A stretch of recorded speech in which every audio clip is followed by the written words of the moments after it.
Hi, my name is Tzu-Mainn, and I'm a principal software engineer at Red Hat.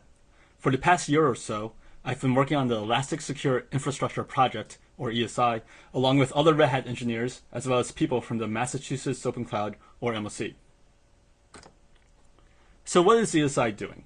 Well, from our README, we want to create a set of services to permit multiple tenants to flexibly allocate bare metal machines from a pool of available hardware, create networks, attach bare metal nodes and networks, and to optionally provision an operating system on those systems.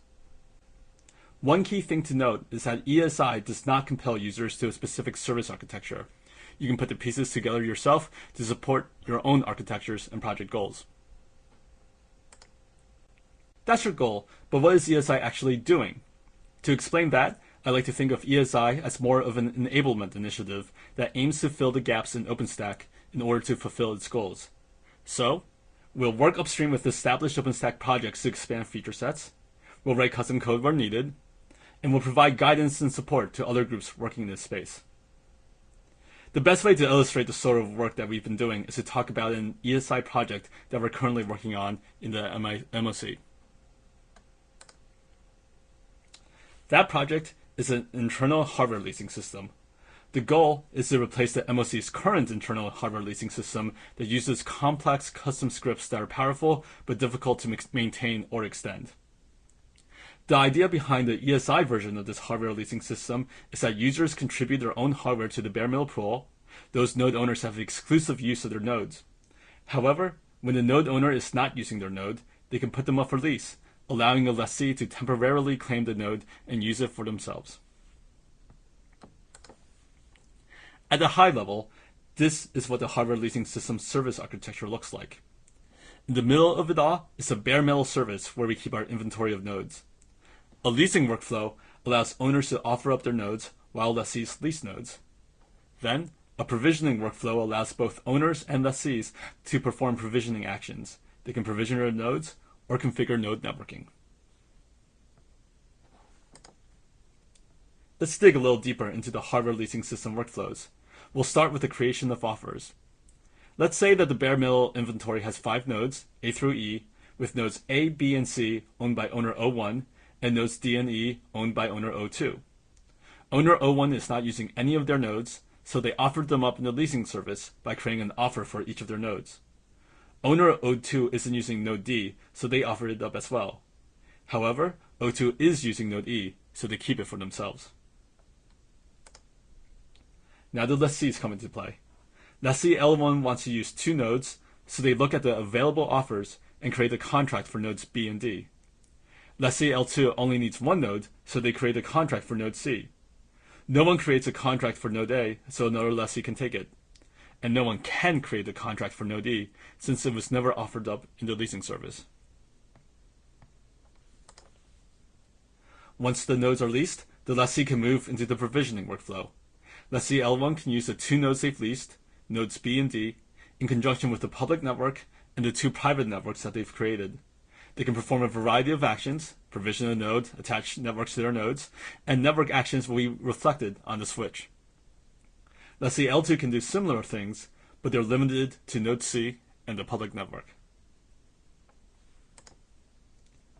So that's what we want to do. What steps have we taken to get there? To answer that, let's look at the partial requirements breakdown from the Halcyon days back in 2019. It's not a complete requirements list, but it illustrates a lot of the work that we've done. Let's start with the bare metal service, or Ironic. We need to be able to add and remove nodes from inventory, something Ironic already does very well. We also need the ability to assign owners and lessees to a node, and for those owners and lessees to be able to perform limited API actions. Combined, this translates into node multi-tenancy, and is something that was not supported by Ironic when we started working on the hardware leasing system, and it ended up being something we implemented ourselves. Next are the network requirements. We want users to be able to create their own networks and to potentially share those networks with another project, things that Neutron already supported very well. The MOC also needed ML2 Ansible networking to support the Cisco Nexus switch, and we discovered that was something we need to code ourselves. Finally, we needed the ability to create and manage trunk ports. After some investigation, we learned that Neutron did most of what we needed, but there were some pieces that were missing. The next requirement is a bit of a strange one: simplify CLI commands. We'll talk about this more in a moment, but the gist of the issue is that the default OpenStack CLI is comprehensive but not always easy to use, so we decided we would need to give our users some simplified CLI commands. Finally, there's a leasing service, which we created from scratch. It needed to allow node owners to offer nodes, and for lessees to contract a node for a given time period. Let's go into more detail about the work we did. We'll start with ironic node multi-tenancy, which was the key feature we needed above all else. We started by talking with the upstream ironic team about our requirements, and they were amazing at walking us through our ideas and implementation, helping us refine our spec and giving us feedback about our code. The implementation steps started with adding owner and lessee fields to nodes. Ironic actually already had an owner field for nodes, but it was purely informational. Next, we exposed those owner and lessee fields to policy. OpenStack policies determine which users have access to which API actions and can be specified in an easy-to-update configuration file. Before our work, all Ironic API actions were only accessible to Ironic administrators. We added 2 new rules, isNodeOwner and isNodeLessee, that determine whether the user making an API request is the owner of the node or the lessee of the node. With those in place, we can now update the other policy rules. For example, we can update bare metal node update to allow access if the user is an admin or the owner of the node, and we can update bare metal node set power state to allow access if the user is an admin or the owner of the node or the lessee of the node. Note that these policy rules are fully customizable by each individual OpenStack installation. There were a few additional minor tweaks necessary, but that was mostly it. We tested our code with single Ironic CLI commands, and then we tried something more complicated, using Metalsmith, which is a client-side Python library for provisioning Ironic nodes. What we discovered was that Metalsmith just worked for node owners and lessees with our code. Owners and lessees could provision nodes that they owned or leased, and could not do so for nodes that they did not own or lease, which was exactly what we wanted. Onto networking. We started by adding support for the Cisco Nexus switch into ML2 Ansible networking with guidance from the upstream networking Ansible team. They were great at helping us understand what we needed to do and helping us merge our code, and that was that. Next, we tested trunk port support. We discovered that Neutron already supported the creation and deletion of trunk ports. However, we couldn't attach a trunk port to a specific NIC, so that's a feature we added, actually in Ironic. Lastly, we found out that updating a trunk port didn't fully work. If a trunk port was attached to a NIC and then updated, the change would not be reflected on the switch. So we made plans to implement this feature, and we got around to working on it. We discovered that someone had beaten us to the punch by a week or two, which was great. Simplified user commands. Why? Well, because if you use the default OpenStack CLI, figuring out how networks are attached to a single node requires 2 + 2 times the number of NICs commands. So 6 commands if your node has 2 NICs. You also have to use the output from one command as input for the next, copying and pasting UUIDs. Then you still have to collate the results of all those commands. But what we learned was that it's actually really easy to extend the OpenStack CLI.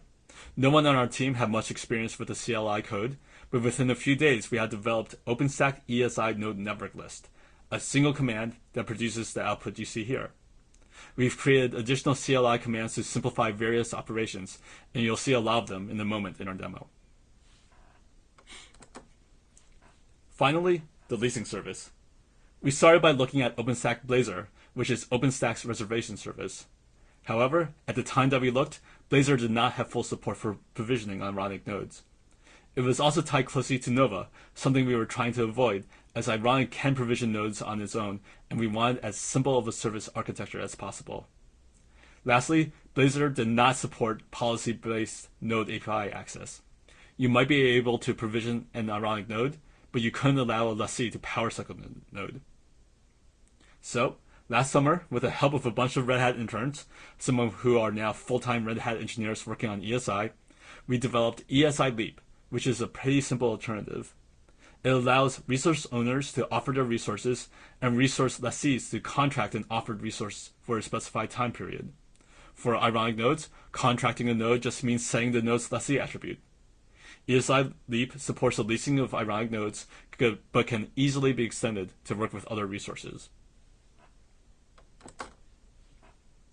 Let's take one more look at the service architecture of our hardware leasing system, and hopefully you have a clearer picture of how all the pieces interact.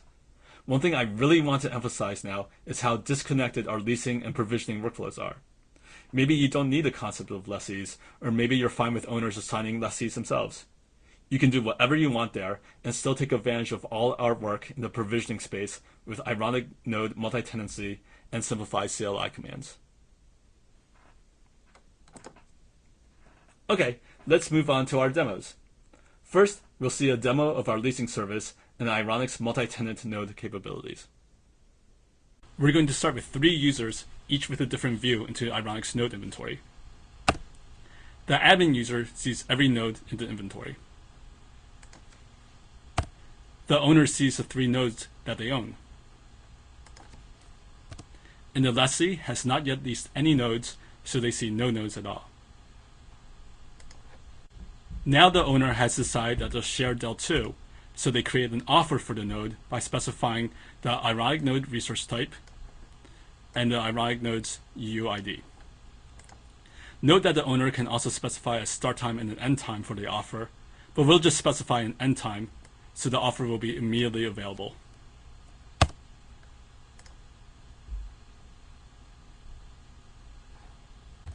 A lessee can see the offer and when it's available.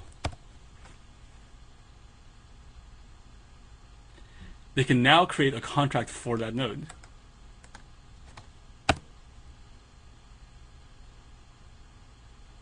After the contract is created, note that the availabilities for the offer are also updated.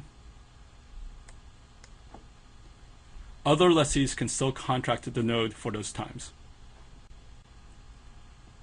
When we reach the contract start date, the manager service will fulfill the contract by setting the node's lessee field to the lessee's project. When the contract's expiration date is reached, the manager service will also unset the node's lessee field and clean the node. Now that the contract has been fulfilled, the lessee has access to the node.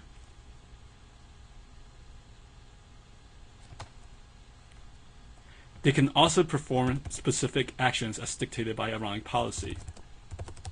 For example, our Ironic policy allows lessees to power nodes on and off, but not to set or unset node attributes.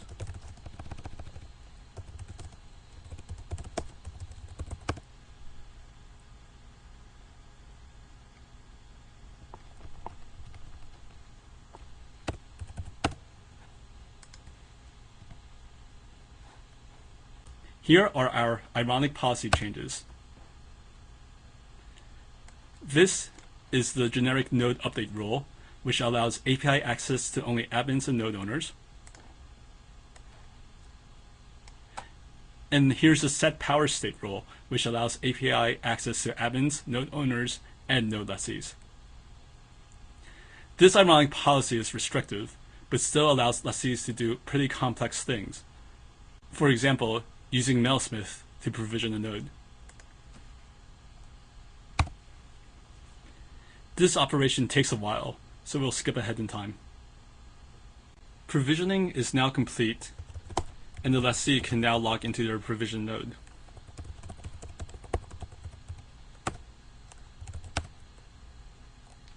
That concludes this demo. Next, we're going to look at our custom OpenStack CLI commands. The base OpenStack CLI is powerful and comprehensive, but often requires a user to run multiple commands. When I run an ESI CLI command, I'll also tell you how many OpenStack commands would have been needed for the same result. We'll start with the node owner, who can see the 3 nodes that they own. Let's look at how neutron networks are attached to these nodes by looking at the bare metal nodes and ports.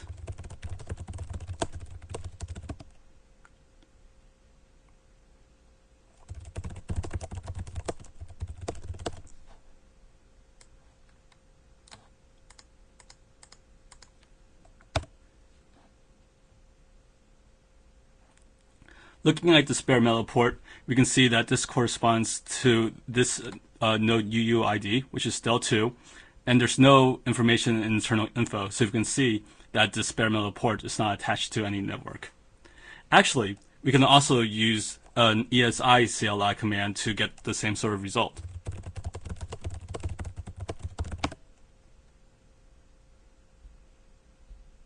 And here, with one command instead of 3, we can instantly see that none of our nodes are attached to any networks yet.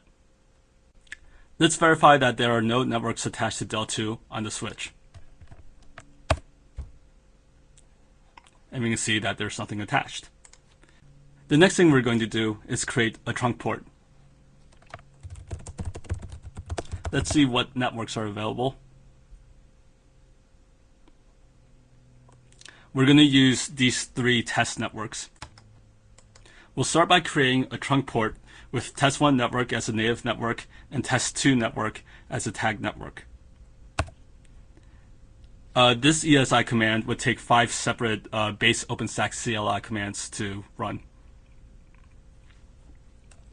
We've created the trunk port, and we can see some summary information.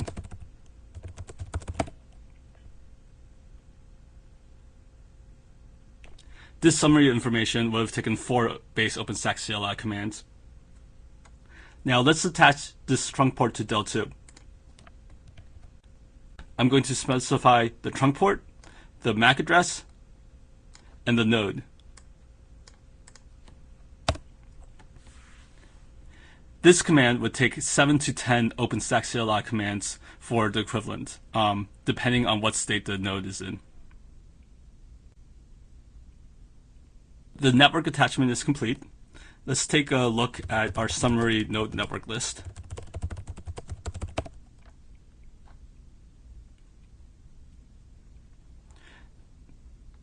Now we can see the attached network on del2. We can verify this on the switch as well. VLAN 611 and 612 should be accessible. And we see that that is indeed the case. Next, let's add another tag network to the trunk. This would take 4 base OpenStack CLI operations. Let's verify this update with our ESI CLI commands.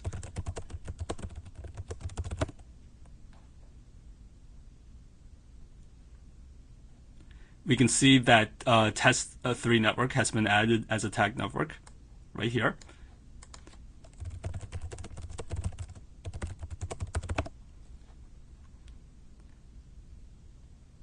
And our summary node network list also shows that same information. We can verify this on the switch as well, making sure that VLAN 613 is accessible. And that is indeed the case. Okay, now let's clean things up. We'll start by detaching the network from the node.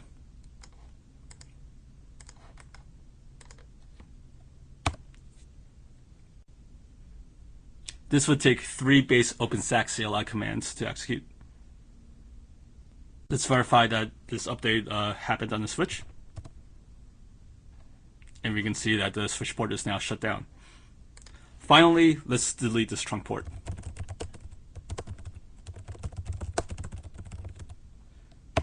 This command would take 5 base OpenStack CLI commands for the equivalent. That concludes this demo. What's next? We're working towards a trial implementation of our hardware leasing system in the MOC with just one key feature missing, which I'll talk about in a second. There are additional scenarios where we might use ESI. A Red Hat colleague working on OpenShift thinks that ESI would be perfect for creating OpenShift bare metal clusters that can expand and shrink on demand. There's also FlockX, a PhD project at BU. FlockX is a hardware marketplace where users can buy and sell use of bare metal nodes. There's a talk about FlockX coming up soon, and I'll have details about that in the next slide. We also have some feature development to do. We're starting to look at node attestation with Keylime. The MOC also needs self-iSCSI support in OpenStack for its hardware leasing system, and there's an upstream patch that we'll be testing out. Then there's improvements to the leasing service, reporting, reservation limits so one lessee can't lease all the nodes until the end of time, and a UI. further information. Red Hat Research Days 2020 is coming up, and there will be a talk about FlatGax titled Using Elastic Secure Infrastructure, Why and How. It'll be on September 30th at 12:30 p.m. Eastern, so check it out if you're curious. The Red Hat Research Quarterly has an article about a multi-tenant ironic implementation called Isn't Multi-Tenancy Ironic? So if you'd like more details about what we did there, read all about it. The ESI Git repository is a good place to look at our code and also our documentation. And finally, you can reach us at any time through IRC on the Freenode server in the MOC channel. Thank you for listening to this presentation. I hope you enjoyed it.